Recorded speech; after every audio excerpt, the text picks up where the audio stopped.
আসসালামু আলাইকুম প্রিয় বাংলাদেশ, প্রিয় প্রবাসী ভাইয়েরা, কেমন আছেন আপনারা? সকালবেলা বুঝছেন, এখন বাজে হচ্ছে মালয়েশিয়া 6টা 18 বাজে। এই জায়গাটা এত সুন্দর, ঠান্ডা বাতাস।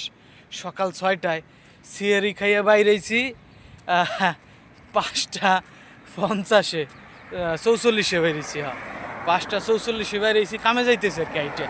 তো কামের সাইডে যাইতে যাইতে 35 মিনিট লাগে। তো 35-40 মিনিট হাইটে কামে যাই। তো হাইটে আসছি প্রায় আর 7-8 মিনিট লাগবে। কিন্তু এমন একটা জায়গায় দাঁড়াইছি, বিশ্বাস করেন, বিশাল বড় এক রাস্তা, আবার এই পাশে বিশাল বড় অ্যাপার্টমেন্ট আছে, এগুলো সব হোস্টেল। এনে ভার্সিটি আছে, এই পাশে এই ভার্সিটির যত স্টুডেন্ট তারা এই সমস্ত ফ্লাইটে থাকে।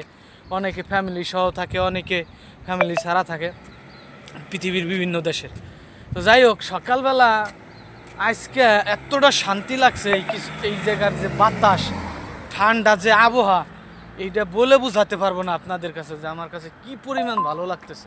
আল্লাহ পাক এই জন্যই সকালে সকালে ঘুমাইতে কইছে, আবার সকালে সকালে ফজরে আজামের আগে ঘুম থেকে উঠতে কইছে। সকালবেলা যদি আপনারা হাঁটেন, সকালবেলা ঘুম থেকে উঠে নামাজ পড়ে একটু হাঁটাহাঁটি করবেন, দেখবেন অনেক শান্তি পাবেন। বিশ্বাস করেন, আমি এই যে হাঁটতেছি না, হ্যাঁ, এই যে গাছের পাতাগুলো নড়তেছে আস্তে আস্তে, ওই যে নড়তেছে, দেখছেন? ওই যে গাছের পাতাগুলো দেখেন নড়তেছে, ওই যে খুবই শান্তি লাগতেছে আমার কাছে। তো প্রবাস জীবন আসলে এইরকমই। কিছু সময় আছে মন অটোমেটিকলি কি কারণে জানি এতটা শান্তি পায়, তা বলে বোঝাতে পারবো না। যেমন এই যে সকালে টেনশন করতেছি আর হাঁটতেছি, এখন এই যে ঠান্ডা বাতাসটা পাই আমার হৃদয় শান্ত হয়ে গেছে। মহান আল্লাহ পাকের কাছে শুকরিয়া।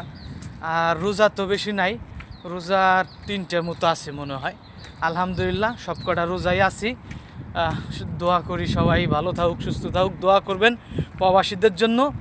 আমার প্রিয় প্রবাসী ভাইয়েরা, প্রিয় বাংলাদেশ, সবাইকে জানাই অগ্রিম ঈদের শুভেচ্ছা, ঈদ মুবারক। সবাই দোয়া করবেন প্রবাসীদের জন্য। আপনাদের জন্যও আমরা দোয়া করি। মাথার ঘাম পায়ে ফেলে কষ্ট করে উপার্জন করে দেশকে রেমিটেন্স দেই, দেশের অর্থনৈতিক চাকা আমরা সচল রাখি। সেই জায়গা থেকে আমরা কি চাই? আমরা চাই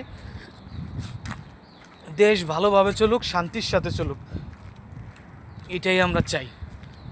তো দোয়া করবেন, যে যেখানেই কাজ করতেছেন আল্লাহর উপরে শুকরিয়া আদায় করবেন, কাজ করেন, সবাই ভালো থাকেন, সুস্থ থাকেন, এইটুকুই। সকালবেলার যে অনুভূতিটা, এইটা কিছুটা শেয়ার করলাম আপনাদের সাথে। মহান আল্লাহ পাকের কাছে লাখ লাখ শুকরিয়া, খুবই শান্তি লাগতেছে। আর এই যে হাইটে যাইতেছি,